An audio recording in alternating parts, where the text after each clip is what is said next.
The Agenda with Steve Paikin is made possible through generous philanthropic contributions from viewers like you. Thank you for supporting TVO's journalism. A school field trip gone bad, a tunnel under the 401, and a premier telling homeless people to get off their ASS. Lots to talk about on onpoli tonight.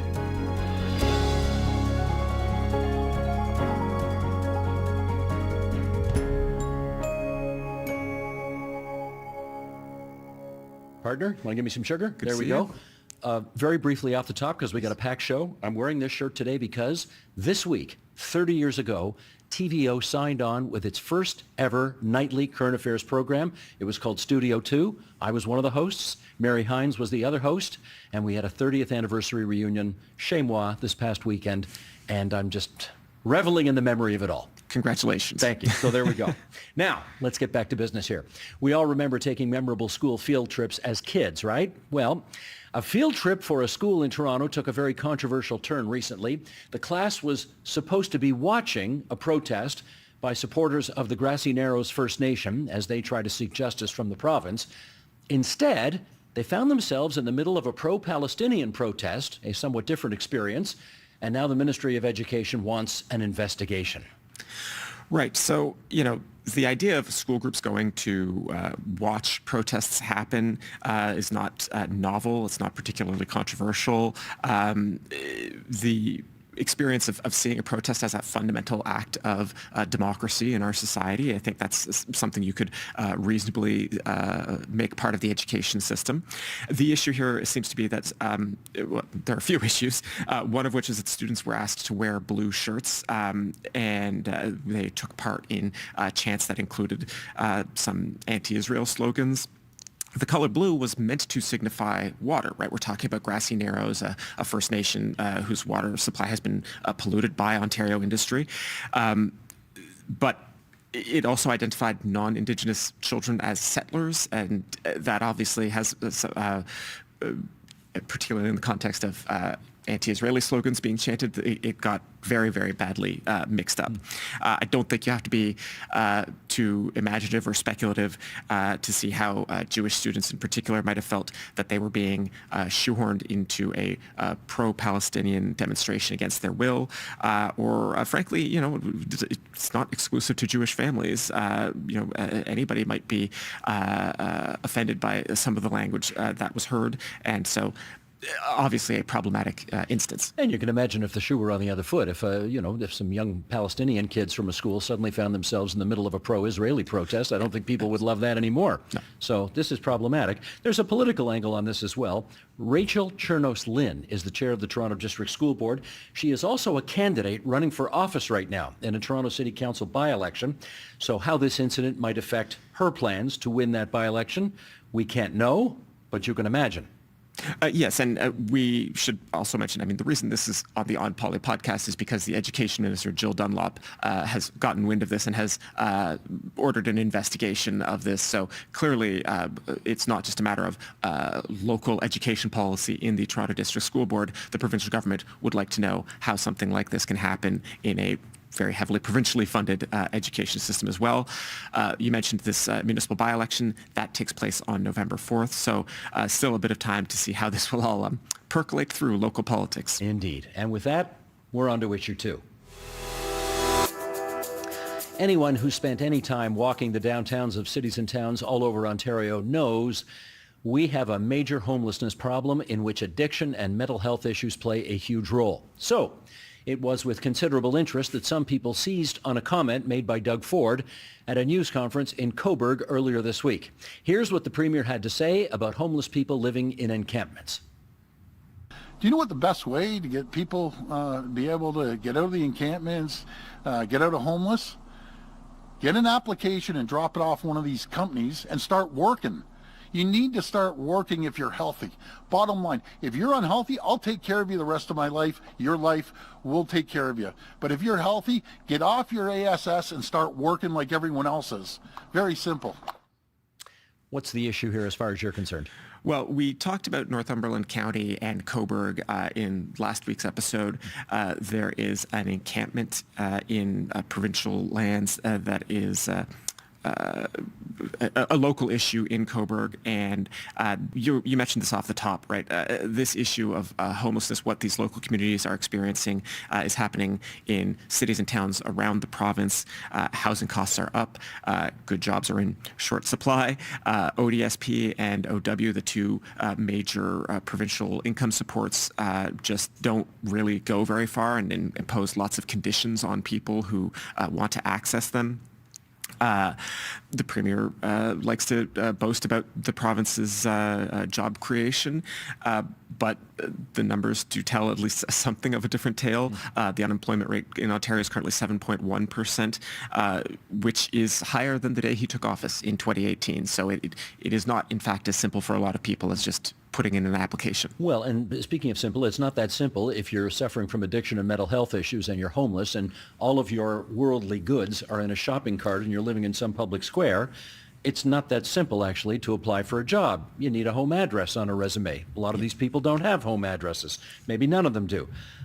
You need to apply online sometimes. I suspect a lot of these folks don't have laptops like we're working off of right now as they do that. This is all while you're essentially trying to survive through another day. It's a little tough. No, absolutely. And, if this were just a matter of people getting off of their butts, I will keep our language clean. People would not be experiencing these issues if it were that simple. There are systemic issues, there have been for a long time in Ontario, that make it hard for people to find jobs where they need them. And also, even if they're able to find jobs, there are people who are, they refer, this is not so much an issue with encampments, but we do also have a problem of the so-called hidden homeless, of people who have jobs but can't afford shelter, and they're living out of cars, or they are couch surfing with friends and family whenever they can. So it is more complex. Well, and I don't mean to be a jerk by asking this question. Has the Premier of Ontario ever been to a homeless encampment? I suspect he has not. I certainly have as part of this job, and I well remember meeting a woman in Hamilton many months ago. We talked about it right here on the podcast, who was living in a tent at City Hall Square in the city of Hamilton. I went over and talked to her. I said, what percentage of people living here have addiction or mental health issues? She said about 99.9%. So this isn't a question for those people about getting off your ASS to get a job. These people are not healthy. And I'll give the Premier his due when he said, if you're unhealthy, we'll take care of you for the rest of your life. But if you're healthy, you need to get off your ASS and go get a job. The reality is all of these people, virtually all of these people are unhealthy. They don't have decent clothes to show up for a job interview. They don't have the other accoutrements you need to show up to a job interview and make a good impression. So there may be here a disconnect between the Premier's understanding of who is in these encampments and who's really in these encampments. Yeah, no, and I have said this before on the podcast, so I will not belabor the point. I'll just say very briefly, I mean, there is a connection between drug use and homelessness, but I don't think it's simple, and I don't think it's purely one way. The places with the worst drug use are not actually generally the places with the worst homelessness problems. Homelessness is a housing problem, and so long as we have a housing crisis in this province, we are going to continue to have a homelessness problem. Right on. And with that, we're on to issue 3. Premier Ford sees himself as a visionary city builder, and earlier this week he put forward more evidence as to why. With a bumper-to-bumper Highway 401 in the background, Ford announced he wants to investigate building a tunnel under Canada's biggest highway, from Peel Region in the west to Scarborough in the east. Now, the reaction to that was, shall we say, mixed. Here is official opposition NDP leader Marit Stiles with her reaction to the plan. Come on. I've reached my limit on this.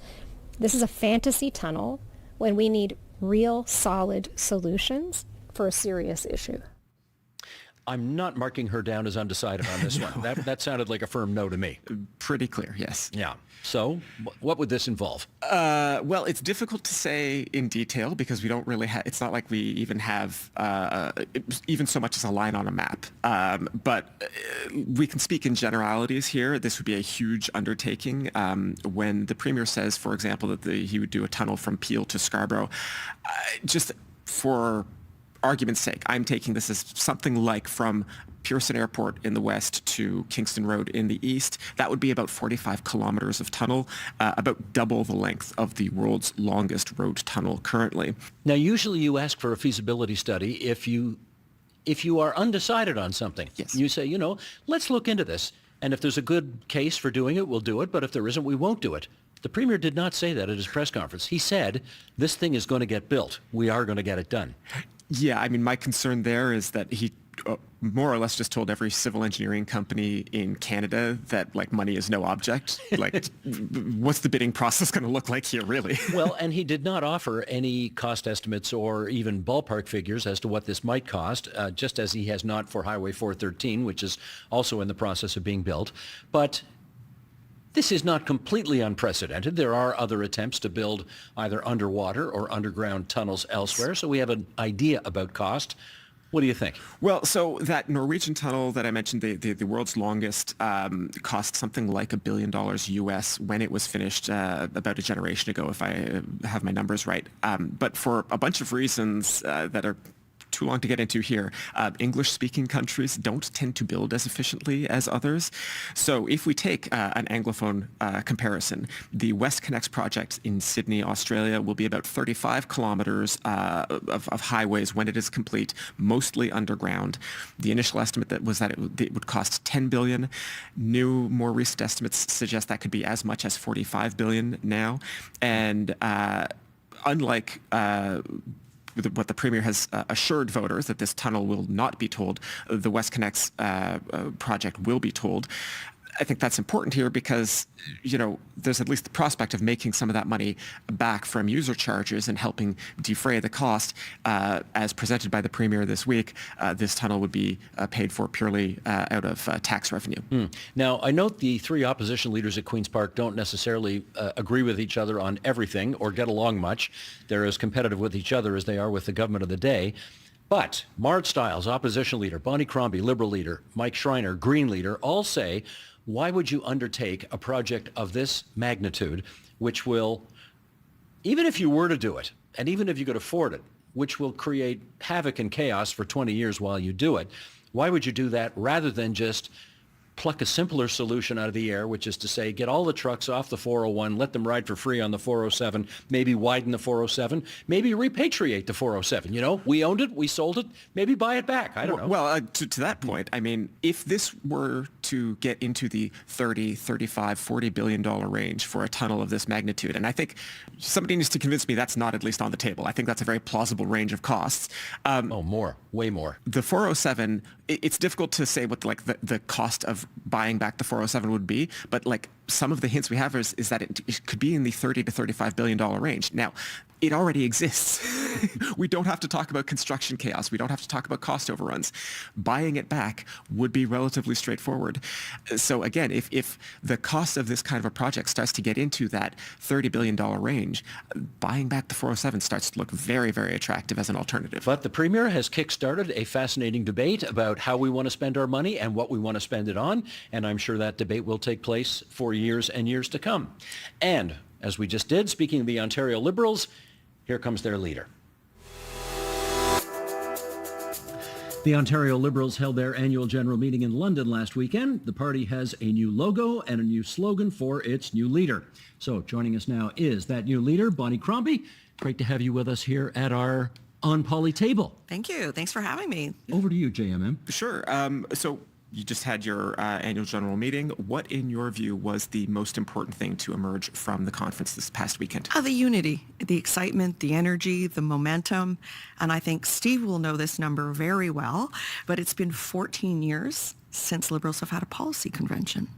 So my commitment during leadership was that we would have not only our AGM, but a policy conference. And we did that very successfully. We had, as you well know, over 1,000 people at our conference this weekend. A lot of excitement. It was like a big homecoming. And I think coming out of leadership last year, people were really excited to gather together again. And we had, of course, a lot of great speakers, and I can tell you about some of those, and I'm sure you're going to ask about them, so I won't preempt you. I did not know about the 14 years, so okay, thank you for putting that on the record. I wanted to follow up on John Michael's question with a question about your new slogan, which is more for you. Yes. What are you trying to evoke with that slogan?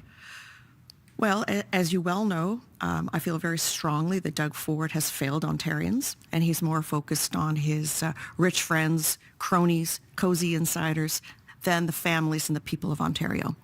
So this is a signal that we are going to focus less on them and focus more on you, the families of Ontario. So it's not the singular you, it's the all-encompassing Ontarians, you, all of us. Okay, that's interesting because I actually wrote a column about this past week. I saw that. And You I thought, did? Of course I did. Oh, okay. Well, because, and the feedback I got to that column from a lot of people was, this doesn't exactly sound like JFK's ask not what your country can do for you, ask what you can do for your country. They thought it was more a clarion call to self-interest as opposed to what we can do together. So, Yeah, no, not at all. I mean, certainly it is about Ontarians, and that's really the focus, because there are people who are getting ahead today while everyone else is facing affordability crises, can't find a home to buy, can't afford rent. There are families who aren't buying meat at the grocery store, taking items out, making dollars stretch. People are facing long wait times in hospital hallways. Seniors are getting moved to long-term care facilities far away. And we see crowded classrooms and schools not being repaired. So there are people getting ahead in this movement towards privatization, whether it's our healthcare or our education system. And there are special interest groups that are certainly benefiting, but we feel that Ontario families are not. So this is speaking to them, and this slogan, new slogan if you call it, will evolve so we can better explain it. It was just the launch, and it's centered around my remarks, which I don't know if you caught this weekend or not. Yes. Certainly. So, less for all of them who are benefiting today, but more for average Ontarians and the families of Ontario who are not getting ahead and who are really struggling. And I hear that from people on the street all the time. People will stop me in the grocery store, in the pharmacy, in the Winners and the home sense where I like to shop, and speak to me about what they're facing, the challenges they're facing. And that happened while I was the mayor and before that the councillor in Mississauga. And I'm very approachable, so people come up to me and they tell me their experiences in their lives and how they're struggling and how their autistic child has waited 8 years for a diagnosis. So they aren't even eligible for treatment, haven't been eligible. And of course, we know that early intervention is what works, and that's not what's been happening. So this is a signal to Ontarians and to Ontario families that this is about them now. We're going to focus on them. You are not the leader of the official opposition. The New Democrats are the official opposition at Queen's Park. The Liberals are not an officially recognized party. You haven't hit that 12-seat threshold yet. And yet, the Premier is constantly attacking you. Social media, the government's various ad campaigns are about you or about the Liberals. Barely ever mentions the NDP or Marit Stiles. Any idea as to why that is? I think Robert Benzie coined a phrase, and he said that I live rent-free in his head.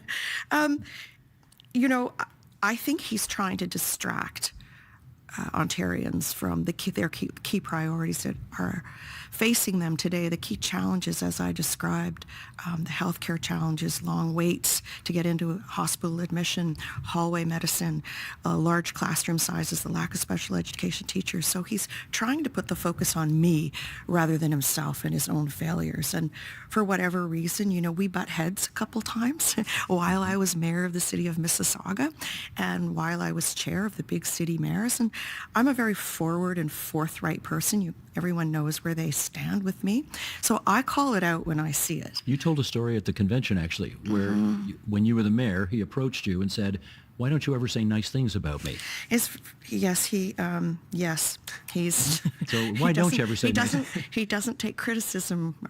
It's constructive criticism, I felt, usually.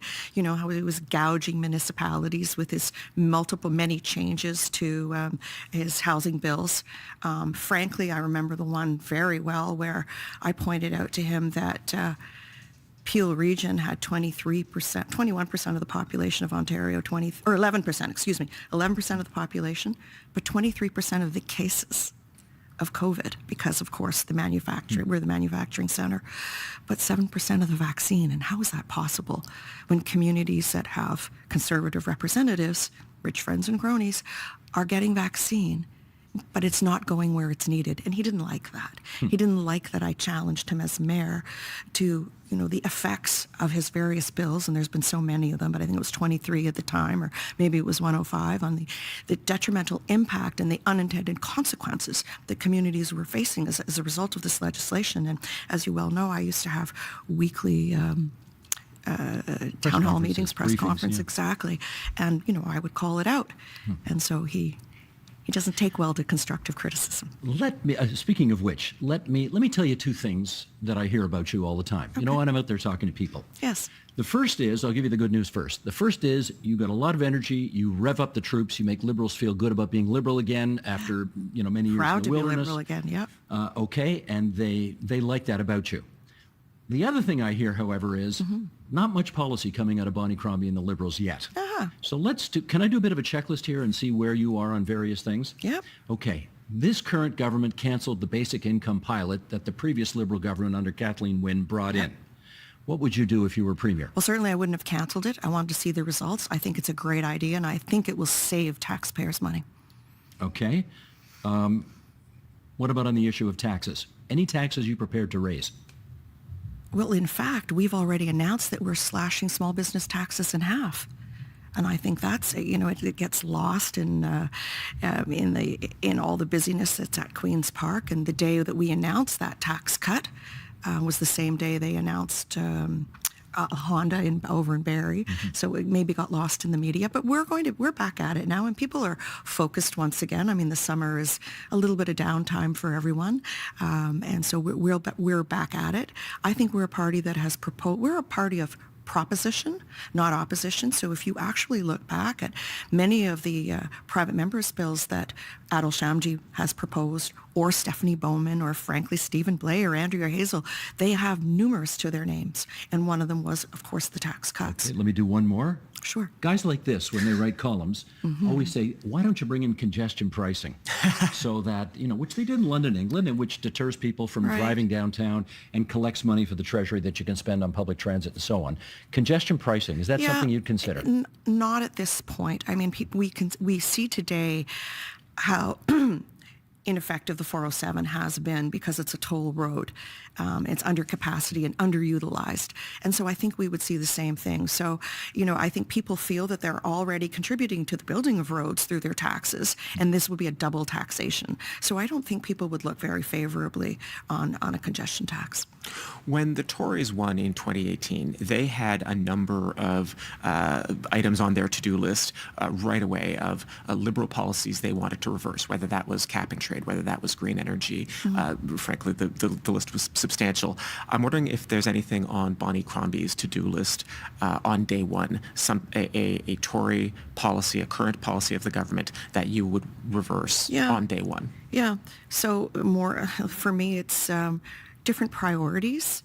What we saw in this budget was an effective cut to healthcare and an absolute cut to education. Those have to be reversed. I think we need increased funding to parents with autistic kids for diagnosis and treatment.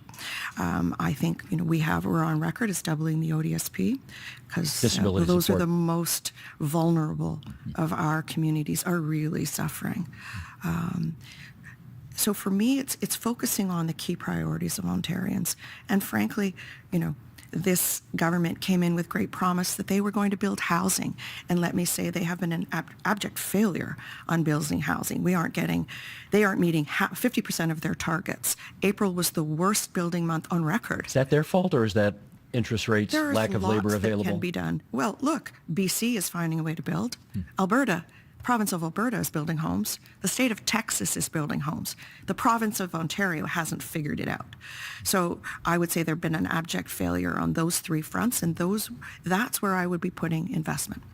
I'm interested in, given that you're a former municipal politician, you were just at AMO, Association of Municipalities of Ontario, you gave a speech. You know as well as anybody, municipalities are begging for a new deal from Queen's Park because they are paying for things that they think ought not to be paid for from a property tax base. That's right. Would you sit here tonight and give us a commitment that you will give a new deal to municipalities if you become the Premier of Ontario? I am committed to giving municipalities a new deal. I said so then. I've said so previously. What does it look like, though? Well, you know what? It could look like a couple. There are options. So certainly we're all familiar with the Toronto Act, which gives the City of Toronto multiple choices on different taxation and revenues. Let's call them revenue streams, should they choose to use them. They've used some, they've cut back others, and they haven't used others. I think that suite of tools should be available to other municipalities, but I want to have the discussion with them. So, there has always been the discussion on the 1%, the RST. Is that a direction we want to go? Let's bring them together, because I know they have different opinions, quite frankly, and what may work in one municipality may not work in another. So do we give them the suite of tools? Do we look at a provincial-wide new tool like an RST? I want to bring them retail together. Sales tax? Well, yeah, with the 1%, right? Or the 1 cent. So I would want to consult with them, but I'm fully aware, as a former mayor of the third largest city of this province, that a new deal is required. Each and every single day, we're asked to build 21st century cities with 19th century tools, quite frankly. The downloading on the cities is enormous. We've been asked to deal with issues that aren't municipal. Cities are asked to deal with issues that are not their responsibilities. The mental health care crisis, the opioid crisis, the suicide crisis. Frankly, asylum seekers flooding the shelters. So the cost to the municipal the cost on municipalities is great, and they're not being reimbursed those funding. In fact, I'll even throw in the healthcare contribution, the community charge when you're building a new healthcare facility, whether it be a hospital or ER clinic. The local community is responsible to contribute a percentage, I think it's 10%, when building a new facility, and this is solely a provincial responsibility, and it detracts from, the ability to further your own municipal goals and your own municipal infrastructure priorities. Monday will be the 4th National Truth and Reconciliation Day. Yeah. Governments at multiple levels are still failing on some of their commitments to Indigenous people. Just over the summer, the federal Liberal Party was criticized for its lack of progress on issues of missing and murdered Indigenous women. Mm-hmm. What would the Liberals do in government to move reconciliation forward? It's an excellent question, and we have to work more closely with Indigenous communities. And as the former mayor of the city of Mississauga, we tried to work closely with the Mississaugas of the Credit, and we held a powwow, and we'd been talking about holding joint council meetings. So it was pretty exciting stuff. And I, for one, will be like the powwow. That's not a colloquialism. That was you were actually correct. Yes. Yes. I will be engaging in events to commemorate that day on Monday as well. But we need to engage with them a little more. They need to benefit, certainly from the Ring of Fire in the north when we mine their natural resources. They need to be a stakeholder. They need to share in the profits. We need to work more closely with them and be sensitive to their needs and consult with them. You'll be happy to know that we have now nominated Chief in Manitoulin Island, where I think you have a vacation property, Steve. So we're trying to engage them at the elected level as well to stand for our party and represent their communities at Queen's Park. Speaking of nominations, are you any closer to figuring out which riding you will be running in? Yes. And that riding would be? I've made no secret that I'll be running in Mississauga. I think that makes most sense for the mayor of Mississauga to run in former mayor in Mississauga, not in Belleville or Milton. At this point, I'll let him keep him guessing. So we're narrowed it down, and I'll leave you in a little more suspense for a little while longer. I should know this, but I don't. How many ridings are there in Mississauga? 6. There's 6. Yeah. So you're going to run in one of 6 ridings in Mississauga Well, I for think sure. 2 of our candidates have been nominated, haven't they? So in we're down to 4 then. We're down to 4. 1 of 4. 1 of 4. All right. Spinning wheel, round and round. Keeps everyone off guard a little bit. I get you. Keeps them on edge. Your staff will no doubt be upset with us if we keep you longer because you've got other stuff to do. So can I just say, Bonnie Crombie, leader of the Thank you Ontario so Liberals, much. we're grateful you came in and joined us today here at TVO. I got one more point. May I? Please. So we talked only a little bit about the convention this weekend where we did do the rebranding, but the fact that it was a policy conference was very special for me. And the fact that we had 22 speakers and 8 unions represented, and their leadership of 400,000 workers. It was pretty significant. And the caliber of speaker that we had, I think really speaks to the fact that Liberals are back. People want to be engaged. People attended in mass numbers. And people are proud to be a Liberal again. They're wearing it on their T-shirt. I love nurses. I love SIU, etc. So I love teachers. Well, can I throw one last one in? Absolutely, one of those since I speakers did, yeah. was Jane Philpott, Yes. who has spoken openly about how she might be willing to get back into politics. Have you asked her to be a candidate for the Ontario Liberals? Well, I never discussed that because... The answer is probably 100 times. But listen, wasn't she a perfect speaker to engage us on delivering of primary health? She's written the manual, and I'd love her to be a part of the implementation in whatever capacity she can be. And if she were to run against Paul Calandra in the next election, that would just be... You wouldn't mind that either. We'll leave that laugh at the last word here. Madam Crombie, thank you so much for joining us here Thanks at for having TVO. me. And with that, we're on to your column, my column. Time now for our regular feature, Your Column, My Column, in which JMM and I reminisce about the columns we wrote for TVO.org over the past week. Start us off, my friend. Right. So if you are listening to this podcast bright and early on Friday morning, it will not be online yet, but later I should have something online about a report out this week commissioned by the development lobby. I want to put that out front, and it is mostly about the high cost of building new homes in the GTA. But there is a section in it that carries a warning that the supply of new housing projects, and particularly like high-rise condos in the GTA, is drying up, and their projections suggest that by 2027 or so, functionally like 0 new big high-rise projects are coming in the pipeline. And that's extremely alarming for these developers because, of course, this is their business, and they're dealing with everything from taxes that they are, of course, complaining about perennially, but also interest rates that are not coming down fast enough to their liking, and a whole bunch of policies federally and provincially against things like investors buying condos.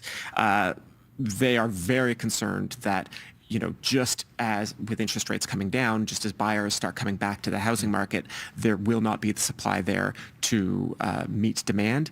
One does not have to weep for housing developers, but I think it's a very simple mathematical problem that, the population is going to continue growing. And if we don't have that new housing supply coming in the pipeline, and, in the GTA, what we're talking about here, the high-rise construction really has been the lion's share of new homes that have been built in the region.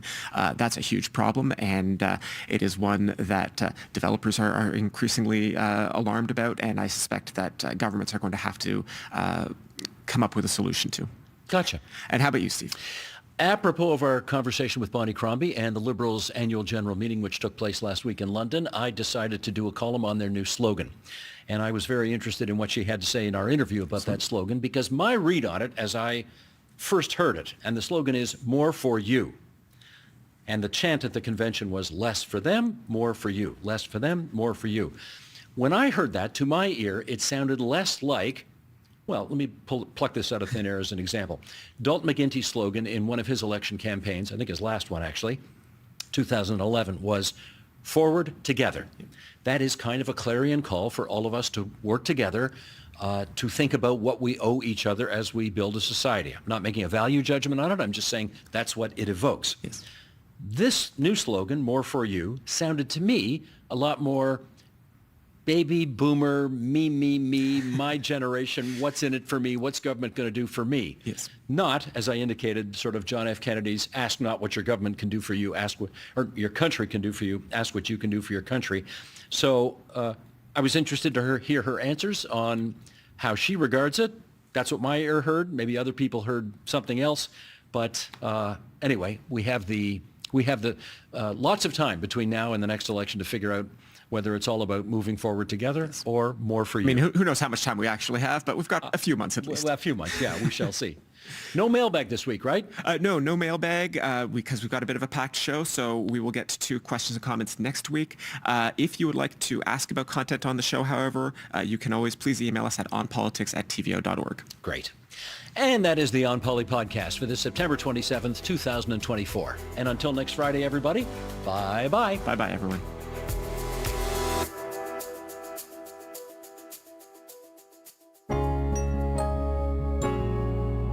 If it were a different leader at a different time, maybe with a different party, two absolutely groundbreaking, shocking by-election losses might have caused a volcanic eruption from the party in which it was happening. That doesn't seem to have happened this time, and I wonder if you could tell us why Mr. Trudeau so far seems to have withstood any massive pushback despite losing Toronto St. Paul's, which we sit in right now, and La Salle-et-Verdun in Quebec. How come? Look, I think that there was tremendous pushback after the loss in June of Toronto St. Paul's by the so-called 416 Liberal caucus. It was furious at the loss, furious at all kinds of targets, the party machinery, the campaign organizers, the Prime Minister's office, the Prime Minister himself. And there was an uproar, but it was tamped down in part by the fact that there wasn't a giant national caucus meeting and airing of grievances. And that wasn't so much by design, I'm told, at the PMO. It was actually because of a scheduling of, they were quickly after Toronto St. Paul's, Parliament had broken. There was no national caucus scheduled. He was at NATO, and then on it went. And then they started doing their outreach. So they tamped down some of that dissent. And when it comes to Quebec and the loss in South Montreal of La Salle-et-Verdun, that's in large part a function of the fact that the Quebec caucus is actually not the 416 caucus. They're very much more united. They have a different dynamic. They don't air their laundry out in public. We were getting lots of people complaining to us privately on background. And so we were able to publish a lot of those concerns, even if it was under, confidential sources. But in the Quebec caucus, they're still pretty tight. There's a lot of grumbling, but nobody's outright calling for the Prime Minister to go. Why is all of that the case? I think it is also a function of the fact that he's persuaded them that he doesn't want to go. And most of them came on his coattails in 2015, or if not in 2015, 2019, or 2021. This is not the party of Jean Chrétien and Paul Martin, where there were divisions and the ability to control membership and executive directorship at the riding level. The party has changed all its rules. So getting rid of a leader who doesn't want to go is a whole new ball game. And so there's all kinds of steam, the steam valves are open. People are grumbling to Trudeau and his staff behind closed doors, but there's no mechanism by which to oust him. No, there's no mechanism, but yeah, sure. But let me get Brian to build on that answer as well, because, well, for example, we saw in your party when Tom Mulcair led your party, the NDP, to actually not a terrible election outcome. They threw him overboard really quickly and with extreme prejudice. And here we are, Justin Trudeau has been, losing, and there is no obvious heir apparent, and he seems to be able to quell any of the mutineers. What's the special sauce he's got going for him, you think, that allows him to do that? Timing. Look, I was at that convention in Edmonton when my friend Mr. Mulcair was sent back into the private sector by the members. And we should say you jokingly call him my friend because you ran against him for the job, and you two did not emerge from that as bosom buddies. But anyway, keep going. So, it was a postmortem after an election in which was viewed as devastating, in a circumstance in which was building on the orange wave. We thought we had a shot at government, and we ended up back in third place, having lost an enormous chunk of that wonderful breakthrough in Quebec, and party members took it very badly. Here we've got a prime minister who's months away from an election. So, changing your leader at this stage of the game when you only have a few months before you're likely to meet the electorate is extremely difficult. And it's not obvious that they've got anybody available who would do better in those circumstances. The calculus becomes, maybe I could win. For them to win, they're going to have to come up with a really good offer, because I think in the alternate, they're facing a change election. The public has made up their mind. And, after 9 or 10 years, that's often what happens to every government. Or in the alternate, what they calculate is that they'll do least bad under the prime minister, and then they're not handing whoever succeeds him a poisoned chalice, where the successor has to eat a defeat. Instead, the successor can do the rebuild. So you could argue that Mr. Trudeau is either looking for a really big reset, in which case they're going to have to come up with it really soon, or he's doing the honorable thing and eating what's coming so his successor doesn't have to. I suspect people have seen this on their laptop screens or their desktop screens. Sheldon, if you want to bring that up, there's something off the CTV News site. If you try to go to CTV News, you will see that there is a Canadian news ban message that comes up, and let's do the next one as well. Maybe you go to CP24 and you're going to get the same kind of message. Sorry, Canadian news ban in place, and I think the technical term is SOL. Okay, Teresa Blackburn, let's bring you in at this point. This ban has obviously had an impact on you personally. Describe what it's meant for you and your business. It's been terrible. We basically maybe got between $4,000 and $6,000 a year from doing live events and sometimes advertising through Facebook. But we were a free paper. We set out as a free model. We started with no, government funding. We started with no investors. It was just basically myself and a reporter going door to door with a piece of paper saying, do you trust what we're going to do? And we started that. And we used Facebook because it was free. We also used Facebook because there was some controls there. That was our only online presence for a number of years. And then, the government starts with the C-18. You hear the rhetoric back and forth, and we're like, okay, we better get a website started. So we started that process, but that was a costly process for us, for a paper that we're already giving away and trying to make sure that people can access. So that was a huge cost for us, but it was also the removal of all of our archive. We can't even access it. So everything we put into that page over 4 years is gone. I live 12 minutes from Holton, Maine, and if I have to get something in the archive back, or we want background information, if we can't find it on our computer, or the pictures aren't there anymore. I mean, we have a multitude of people working for us, freelancing. I have to travel across the border to access my archive from those 4 years. That's insane to me. Well, let me ask you this. Who do you think who's the villain in this story?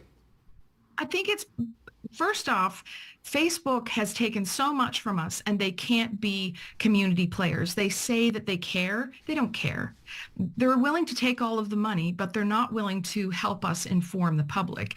And the government, to me, way too little, way too late. And I'm sorry to the gentleman from the Ministry of Heritage Office, but we're talking about 450 news outlets that have died on this watch since 2008. And we just start getting things rolling, and COVID, I know COVID threw a big wrench into this, but this should have been started long ago. We have a cart, that's being put before the horse, in terms of the horse has already left the barn. So I don't know how we can get this back. All right, I'll get a comment from Talib in just a second, but I want to hear from Angus Bridgman first. In your view, who's the villain in this story? This is kind of a tricky question. I really appreciate the point that sort of Google is taking the approach of sort of legacy telecom players, where with corporate revenue, with a position of importance in society, there's a responsibility to give back to the community. And so I really sort of see what Meta has done here as a betrayal of that trust and confidence. So for sure, that's an issue. In terms of sort of the government response, this has been an effort to address some of the monopolistic tendencies of Meta and Google, and it's one such effort. And thus far, Google's only playing ball. One thing, and maybe we can talk about it a little bit later, but the report we looked at showed that actually news content was still circulating on Meta platforms. And so this is going to be really of interest to the CRTC, trying to understand and interpret how C18 actually impacts and is consequential for the Meta platforms, because they say, well, we're no longer in compliance because we've blocked news sites and we've blocked news links. But if news content is still actually circulating on those platforms in the form of screenshots or alternative links or other workarounds, then they may actually be subject to it. So this is sort of a complicated dynamic for sure, but I don't think the last word has been said yet in terms of the C18 Meta contention. Talib, maybe you could help us understand this. We showed a couple of examples of quote-unquote hard news legacy sites that are now blocked and don't have the access to news anymore. But there are others, for example, Rolling Stone or BBC Radio 1 or Vogue, which I guess, they're in the news business, so to speak, but does Meta not consider them news because they're not being blocked? Help us understand that. I mean, this again goes back to the whole point at the beginning. I mean, this is an arbitrary situation that Meta gets to decide what we see and what we don't see. And this idea that somehow Meta has been hard done by as a result of this legislation is patently untrue. The ombudsman for the province is apparently investigating the use of hotels and Airbnbs, even office spaces, to house kids in right now. Is this a new phenomenon in the province? Absolutely. So hotels and Airbnbs are new, but hotels I had heard of, usually teenagers and few. And when we raised it, there was some rules about when to use hotels that the ministry put in place. Of course, I don't know if they were used, but what's new now, really new, and people should understand, this is not teenagers. And Solomon can correct me if I'm wrong, but I've seen the data, not just your data, and the data that you gave to the Toronto Star didn't include the ages. There are children as young as 3 years old. There's an 11-year-old in an office for 12 months who's autistic, with social workers that, and I feel for you, and I know you've been living with this for decades. So this is new. It's come home to the rest of the province.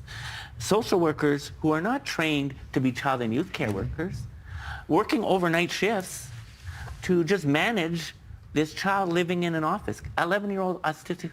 We take children, Solomon, we take children from their home. Chris is right, it's a child protection system. We say to them, you are in danger. That's your job. That's your job. You are in danger, child. Timmy, John, Madeline, we have to take you for your own well-being and safety. We promise to care for you, to love you, and support you. And then you put them in an office for 11 months. And the idea is supposed to return them home and help them deal with whatever they're dealing with in that quote-unquote placement you've created. And you have social workers who are not trained to support the youth to learn the child to learn how to self-regulate. And we expect something to happen, some miracle, so they can go home. And then we've got the mom at home with her other kids with no nothing. So we are not fulfilling our commitment to these children. And I'm pointing at Solomon and looking at him, but I'm telling you this, and I hope you let me say this. It's a context that Solomon and Irene are working in. And the context is a perfect storm. We've undermined child protection by trying to force it to be a child welfare system, and I wish the people in child protection would stop saying child welfare, because it isn't. It's built to be a system 130 years ago to surveil parents. Whether it's good or bad, that's it. That's the system. Do your job. Okay. And wait, but we've also hollowed out every other support to families in this province, everything. And I mean our province, our government, and it created a perfect storm that's battering our children and families. 136 deaths in 2022-23 connected to child protection system.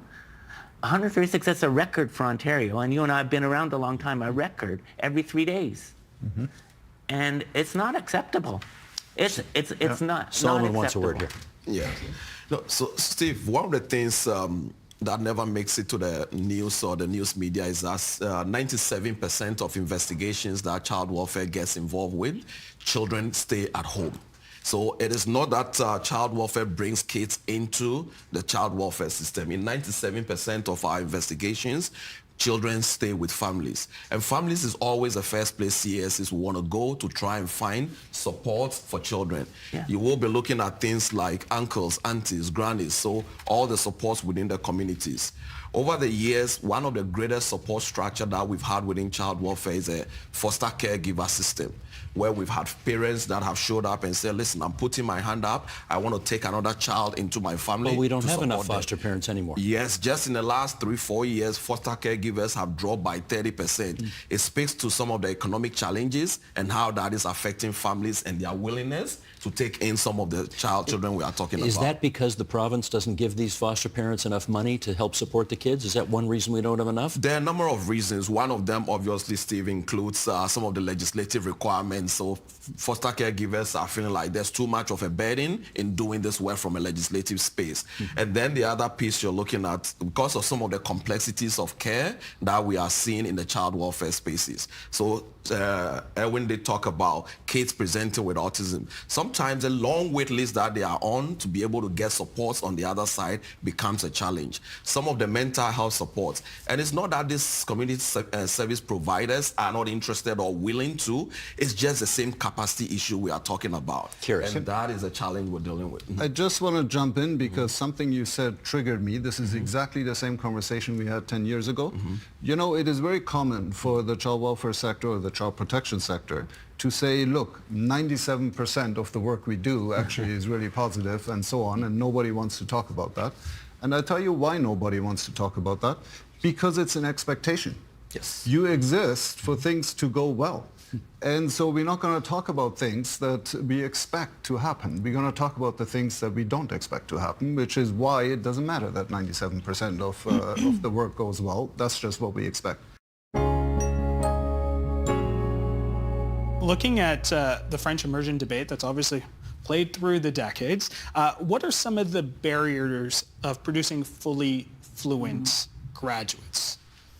Well, and I think it's important to recognize that the barriers I'm going to talk about I could tell you that these were the same barriers we identified in the 1980s. You know, a lack, one of the big ones is not having enough French immersion teachers to begin with being a challenge, not having adequate amounts of educational assistants who can provide support to students with special learning needs. And that's a problem not only in the French immersion stream, but in any educational stream in the province of Ontario. Issues of socioeconomic access to French immersion classes is a challenge, but also, you know, those opportunities to practice French that people have been talking about so far. And I think that, you know, expectations of French immersion in terms of how it's promoted to parents have changed over the decades. Societal expectations have not caught up with it. That, you know, the message that is being put out by French immersion experts is that you shouldn't expect your kid to be totally fluent by the end of grade 12, but that they will have a much stronger foundation if they want to pursue that further as they go into university or college or other immersive experiences, that expecting total fluency given the constraints on French immersion classrooms isn't realistic, but they're going to be way ahead of the core French students and have that confidence level. And I can say that, you know, as a core French student myself, that entering a university classroom with French immersion students, their oral French was way beyond mine, as was their confidence. Are those barriers being eliminated? You said, you know, that conversation we could have been having, you know, 40 years earlier. What's the problem there? Money. Honestly, you know, this is a problem of trying to run an educational system on the cheap, not being willing to invest the costs that's needed to overcome those barriers. And I think that we're seeing, if anything, in recent decades, that the situation is getting worse, that you have more and more cases of more and more students with special learning needs in those classrooms that often are being funneled out of French immersion classes into regular classes who also don't have adequate supports. That's just one of the problems. You do see provinces who have taken some strides to try to train more French immersion teachers to try to address those shortfalls so that you can actually offer enough classes for, you know, the hundreds of thousands of parents who want to put their children into those classes. Capacity is a big issue.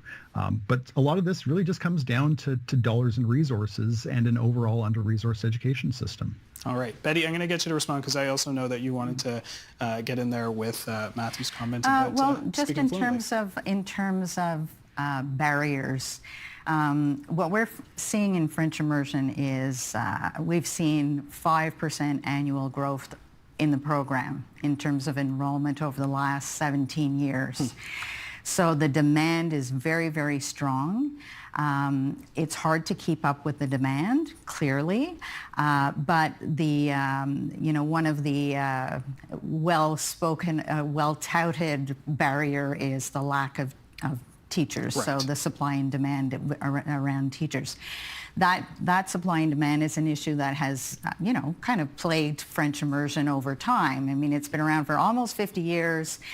It's a very cyclical problem. We had a big shortage in the 80s, and we funneled money into promotional campaigns, creating the awareness, and then lo and behold, the Ontario College of Teachers showed a surplus for many, many years until about 2015, at which point money was funneled into additional programming, promotional activities to bring awareness to the shortage and draw young people into the profession. I know even just anecdotally within my sphere of friends, I know of about 5 young people who have consciously made the decision to go into the teaching profession and teach French immersion. So what we say to those young kids is, be proactive, do what you need to do so that by the time you get into that classroom, your proficiency is really strong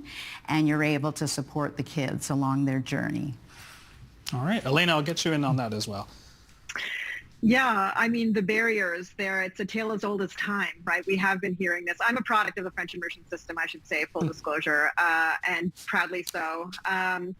So I think it's not just about money. I think the teachers need to have that support in the classroom. They are overworked. They do not have the time to kind of deal with even the slightest learning difference, right? They just don't have. It's, of course, they care and they're devoted to their to their class, but they just don't have the time and the perhaps in many cases the adequate training.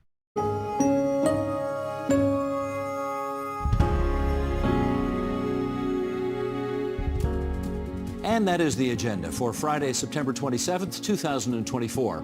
Monday on the program, we get an insider's look at the creation of Canada's Truth and Reconciliation Commission, and we hope you can join us for that. I'm Steve Paikin. Thanks for watching TVO, for joining us online at tvo.org. Have a great weekend, everyone, and we'll see you right back here on Monday.